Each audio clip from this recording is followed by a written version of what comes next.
ఏ శుభకార్యానికైనా శుభారంభం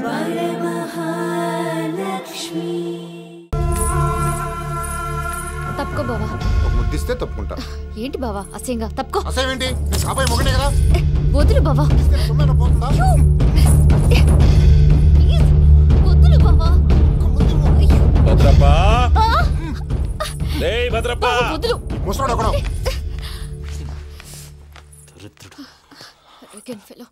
మీరేం ఫీల్ అవ్వకండి పూజా గారు. వాడు గుడ్లో బిహేవ్ చేస్తుంటే నా బ్లడ్ బాయిల్ అయిపోయింది. కానీ కంట్రోల్ చేసుకున్నాను. ఓ 4 రోజులు ఓపిక పట్టండి, ఏదో లెఫ్ట్ లెగ్ తందాం.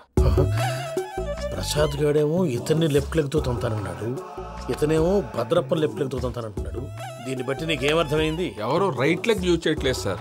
నీ పిండా కూడా అది కాదు. Something is going wrong. ఏదో జరుగుతోంది.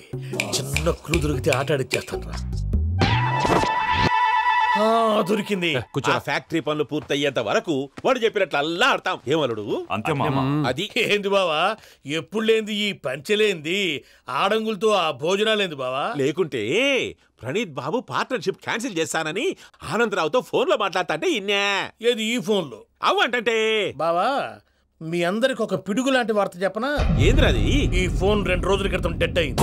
అంటే పాడైంది. నేనే స్వయంగా కంప్లైంట్ ఇచ్చి వచ్చాను. ఏ రామరాజం? అవును సార్. చెడిపోయిన ఫోన్ నుంచి వాడు ఫోన్ చేయటం, దాన్ని మీరు నమ్మటం.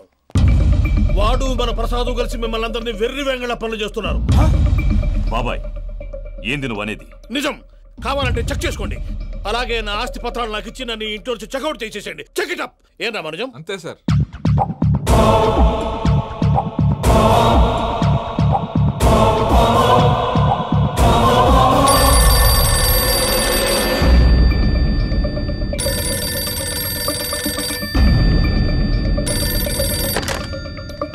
హలో, తాడిపత్రి ఆనందరావు మాట్లాడుతుండా. కొంచెం ప్రణీతిని పిలుస్తారా? అలాగేనండి. ఒక్క నిమిషం లైన్ లో ఉండండి, పిలుస్తాను. ఆనందరావు గాడు. నాకు ఆవేశపడాకు.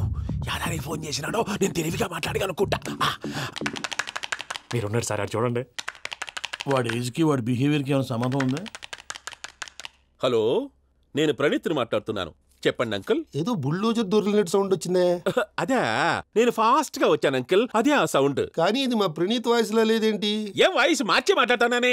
మార్చి మాట్లాడడం ఏంటి? అంటే అది మన ఫ్యాక్టరీ పని మీద అందరితో మార్చి మార్చి మాట్లాడి గొంతు పోయిందని చెప్తున్నాను అంకుల్. ఇంతకీ ఏ పని మీద ఫోన్ చేశారు అంకుల్? చెప్తాను గానీ పక్కన ఎదవ లేరు కదా. ఏ ఎదవలు అంకుల్? వాళ్ళే ఆ చెంగల్ రైడ్ గడు ఆడి మామ. పెద్దవాళ్ళు. పాపం కదా అంకుల్. పాపమా? వాళ్ళ ముఖం చూస్తేనే పాపం. నీకు తెలియదేమో, ఆ చెంగల్ రైడ్ గడు మర్డరర్. ఇంకా వాళ్ళ మామ పాపిస్తే ఎదవ. పరాయాళ్ళ సొమ్ముని పటికి బెల్లంలో తినేస్తాడు. వాళ్ళతో వ్యాపారం చేసిన వాళ్ళు ఇప్పుడు అడుక్కు తింటున్నారు. అందుకే నువ్వు తొందరగా అక్కడి నుంచి వచ్చేస్తే మనం ప్రొసీడ్ అయిపోదాం. ఒరే ఆనందరావు! ఏమైంది ప్రణీత్ బాబు? నేను ప్రణీత్ బాబుని కాదురా, చెంగల్ రాయని మామని. కనిపెట్టలేకపోయినావులే.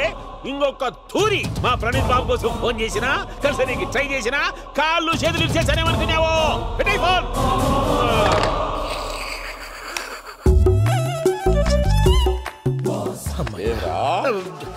బావా, నేను కంప్లైంట్ చేసినప్పుడు నిజంగా మా పార్ట్నర్స్ మధ్యనే తొలి పెట్టడానికి చూసావా? తొడక నీస్తా గబ్బునాయాల. రామానుజం సార్, నాకే ఎందుకు ఇలా జరుగుతుంది? అదే అర్థం కావట్లేదు సార్. హలో, మీరిచ్చిన కంప్లైంట్ కి స్పందించి మీ టెలిఫోన్ గంట క్రితమే రిపేర్ చేయడం అయింది. టైం బ్యాడ్ కాకపోతే కరెక్ట్ గా ఈ టైంకి ఇది రిపేర్ అయిపోవడం ఏంటి? చలో మన అకౌంట్స్ చూసుకుందాం. ఆ ఫోన్ పని చేస్తా నీకు ముందే తెలుసా? మరి ఎందుకు చెప్పలేదు? మీ మొహంలో టెన్షన్ చూద్దామని. అమ్మో, నీలో శాడిజం కూడా ఉందన్నమాట.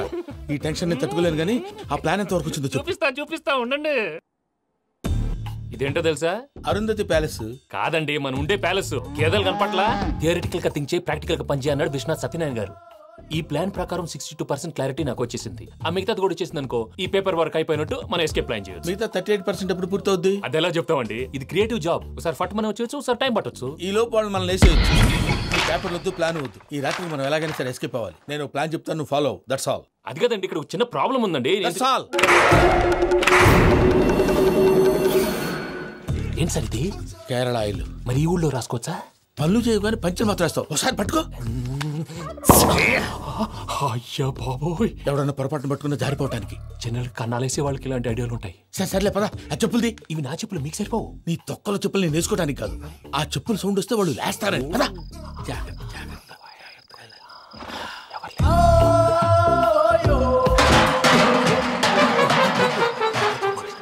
ఎవరు రాదే? నేను మేనేజ్ చేస్తాను, ఉండండి. అడ్డమైన పిల్లలని ఎండ చేరుండయి. మళ్ళీ చేస్తాను. లేదు, అలా చేస్తే లేకుండా పడి ఉంటాడు. నీ అబ్బా ఎదో పిల్లి సచ్చినది దీని.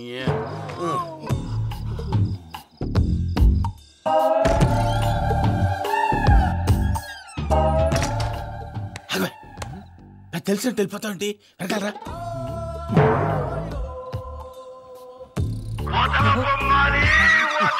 ఎవరా నిద్రపోలేకుండా ఈ టైంలో? అర్ధార్థ పుట్టి ఫోన్ లేంట్రా? ఏం లేదు భయ్యా, నువ్వు మిడ్ నైట్ దొంగ తిరుగులు తిరుగుతున్నట్టు, చెంబులు తపేలాలు నీకు తగలరాని చోట తగులుతున్నట్టు పిచ్చి పిచ్చి కళలు వస్తున్నాయి. ఏదో దరిద్ర పుట్టుకల కనుక. ఏంటి గురుగారు పడుకొని ఒక డిస్టర్బ్ చేస్తారు? నువ్వు ఫోన్ పెట్టారా? స్వరూప్ నేనండి. నిలబాయ్. చూసేవరా వాళ్ళ నిజ స్వరూపం. రెడీ హ్యాండెడ్ గా పట్టించాలి. పద. అలాగే.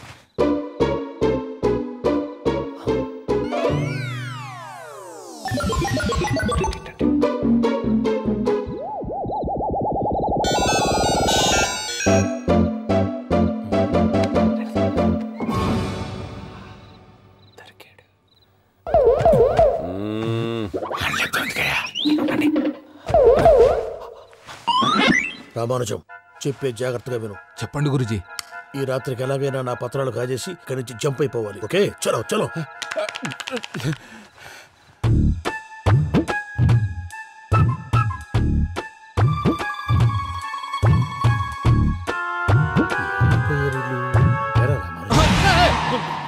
నువ్విప్పుడు చెప్పవా ఏం జరుగుతుందో తెలుసా? మొత్తం విన్నారా? ఏమన్నా బావా? మీ ప్రాణం మొత్తం విన్నా. అత్రంతా ఈ స్టోర్ రూమ్ లో పడి సావని. నవ్వించాలి పద. అమ్మో అమ్మో, వైరక్కాడు. వాడు రోజు ఈ టైం కుక్కలను వదులుతాడు. ఆ పెద్ద కుక్కలను వదిలితే పర్లేదు, చూడటానికి దట్టంగా ఉన్నా ఏం చేయవు. ఆ చిన్నది ఉందే, చూడటానికి సింపుల్ గా ఉన్నా చాలా కన్నింగ్. దానికి ఒక స్పెషల్ ఫీచర్ కూడా ఉంది. ఏంటిది? మనిషి నచ్చితే వదిలేస్తుంది, నచ్చపోతే కరిచేస్తుంది. అరిచే కుక్క అరవదంటారు కదా, ఇది కరిచే కుక్క అస్సలు అరవదు. అమ్మా, దాన్ని వదిలేడు. అమ్మో, మీరు అటెండి ఇటు వెళ్తారు. అమ్మో అయ్యో,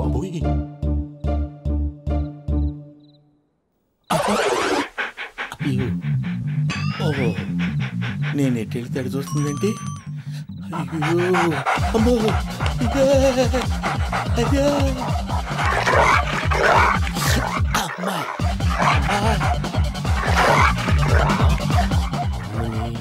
అని చెప్తా. ఇప్పుడు నువ్వు బయటకు ఎలా వస్తావు చూస్తా.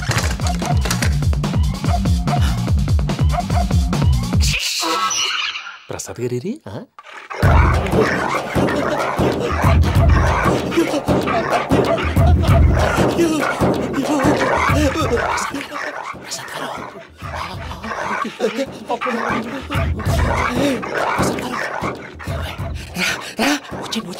ఎలా వస్తారా? వదిలితే రావడానికి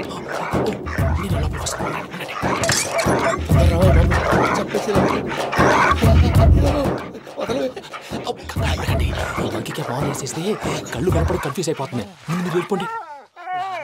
అది అది ఇక్కడే పడి ఉంటుందిలే. పూజ పూజ పూజ లాగుతామంటే రూమ్ కాదు, తన రోజుకో రూమ్ లోకి మారుస్తున్నారు కదా. శంకర్ రాయుడు ఎవరు? Phone off చేసావచ్చు.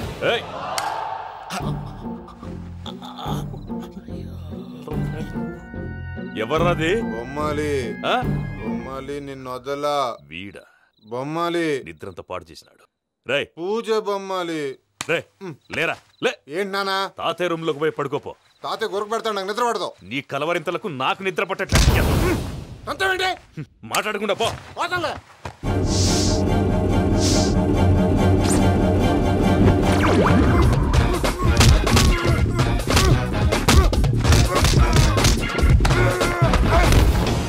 కొడతావేంటి? పోతున్నాను కదా.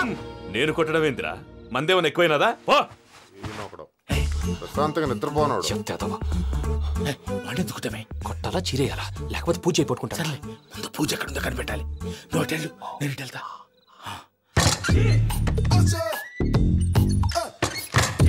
పూజ ఈ పుట్టోడు ఫోన్ సైలెంట్ మోడ్ లో పెట్టడం చేత కాదు. మళ్ళీ మొక్కి దెబ్బైపోతాడు. వెళ్ళి చెప్పొస్తే బెటర్. పూజ ఎవరు వచ్చినట్టున్నారు. ప్రసాద్ గారు ఎక్కడున్నారు సార్? అయ్యో ఇలా పడిపోయారేంటండి? ఏదో పైకి లాగబోయా. ఇలా చేయమండి చేయమండి. అజయ్ కూడా అజయ్ కూడా అయ్యో అయ్యో అక్కడే ఉండి వచ్చేస్తాను. ఈ బ్యాడ్లో పడ్డారు ఏంటండి? ఇదే కప్పండి బాబు. ఎంతో పాపం చేస్తే ఇలాంటి పనిష్మెంట్లు వస్తాయి. దేవుడు లాంటి మీకెందుకు వచ్చింది సార్? నేను ముందు లేకుంటే మీరు వెనకాడతారు. ఏంటండి సీసా పెంకులు? అరే చూసుకోలేతే బాగా లోతు దిగిపోయినట్టున్నాయి. రండి రండి కూర్చోండి. మీరు నా కోసం ఇంత హెల్ప్ చేస్తుంటే మీకెందుకు సరే ఎలా జరుగుతున్నాయి? మళ్ళీ మరి ఏం మాట్లాడినవి? మిమ్మల్ని చూస్తుంటే ఏడుపు వచ్చేస్తుంది. ఏడు చెట్టు గొంతు డ్రై అయిపోయింది. ఇక్కడ ఏదో నీళ్లు ఉన్నట్టున్నాయి. ఇవేంటి వేడుకున్నాయి? నాకేం తెలుసు. సరే తాగేస్తాను.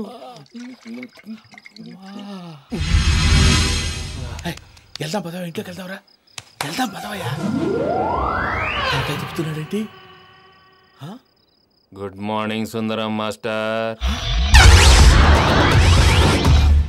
అయినా చిన్నపిల్లలాగా సీసా పెంకుల మీద కిందకి వెళ్ళారండి. కర్మకాయలు వెళ్ళానే. వెళ్ళు.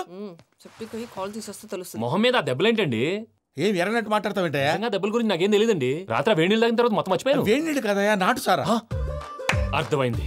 అంటే ఆ ముగ్గురిని మీలో చూసుకొని మిమ్మల్ని బాగా నా కోసం, నా ప్రేమ కోసం, పూజను నన్ను కలపడం కోసం మీరు ఇంత త్యాగం చేస్తే మీ మీద ఊరంతా ఎనపడేలా అరిపేంటయ్యా. ఎవడు నింటే అదొక డేంజరు. సార్ ఏంటి?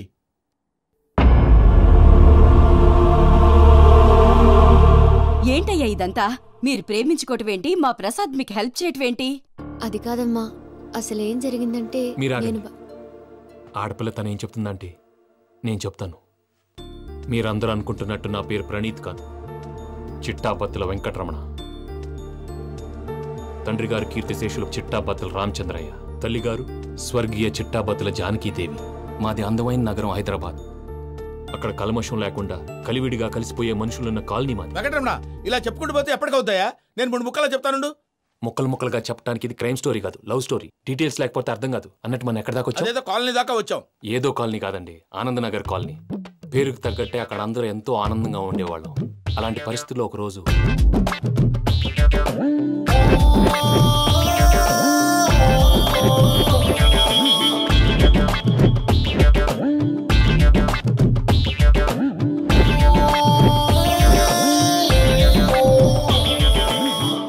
లేవండి ప్రసాద్ గారు, అయిపోయింది. ఇదండి జరిగింది. సమయాభావం వల్ల కొంచెం ఫాస్ట్గా చెప్పేశాను. ఫాస్ట్గా చెప్పేసావా? ఈ టైంలో మహాభారతం చెప్పేసి. సర్లేండి, గతం అందరికి అర్థమైంది కదా. ఇప్పుడు ఫ్యూచర్ గురించి మాట్లాడుకుందాం. దిల్వాలే దుల్హనియా లే జాయేంగే సినిమా చూసుంటారు. ఇప్పుడు ఆ స్టోరీ కూడా చెప్తావా? అది కాదండి, అందులో షారూక్ ఖాన్ లాగా అందరినీ ఒప్పించి ఎవరిని నొప్పించకుండా పూజని పెళ్లి చేసుకోవాలన్నదే నా ఉద్దేశం. కాకపోతే ఇంట్లో మగవేతలందరూ మూర్ఖులు, మార్చడాలు అవి కుదరదు అని ప్రసాద్ గారు అన్న మీదట వేరే దారి లేక ఎస్కేప్ ప్లాన్ చేశాం. ఏం ప్రసాద్ గారు? అంతే అంతే. మా పూజకి నీలాంటి మంచి మనిషి భర్తగా వస్తున్నందుకు చాలా సంతోషంగా ఉంది బాబు. మా అన్న కూతురు అంటే మా కన్న కూతురు కన్నా ఎక్కువ. తన సంతోషమే మాకు ముఖ్యం బాబు. కానీ తెల్లారితే పెళ్లి పనులు మొదలు పెడుతున్నారు, ఇప్పుడెలా? అదంతా నేను చూసుకుంటాను. దానికి మీ అందరు కోఆపరేషన్ కావాలి. ముఖ్యంగా మీది పూజ గారు. ఏమీ లేదు, మీకు ఈ పెళ్లి ఇష్టం లేదు అన్నట్టుంటే వాళ్ళు సెక్యూరిటీ టైట్ చేస్తారు. అదే ఇష్టం ఉన్నట్టు బిహేవ్ చేశారు అనుకోండి, వాళ్ళు రిలాక్స్ అవుతారు, మనం ఎస్కేప్ అవుతాం. ఏం ప్రసాద్? అంతే. ఈ 10,000 ఏమిరా? వాళ్ళకి పేమెంట్ ఏదో నేను మాట్లాడతాను. కాసేపు అకౌంట్స్ పక్కన పెట్టండి. తెల్లారితే శుభకార్యం. అక్కడేమైనా పెళ్లికూతురు ఏడు బాంబు పెట్టుకుంది, ఇక్కడేమైనా పెళ్లికూడు మాడు బాంబు వేసుకున్నాడు. అదేమో ఆనందరావు అంకుల్ అయితే మాటికి వాని ఊసేందుకు బాబు? అది కాదు అంకుల్, శుభకార్యం జరిగే ఇంట్లో ఇలా ఏడు మాలు వేసుకుని ఉంటే దరిద్రం. మీ పార్ట్నర్ కాబట్టి ఆ దరిద్రం నాకు చుట్టుకుంటుందేమో నా భయం.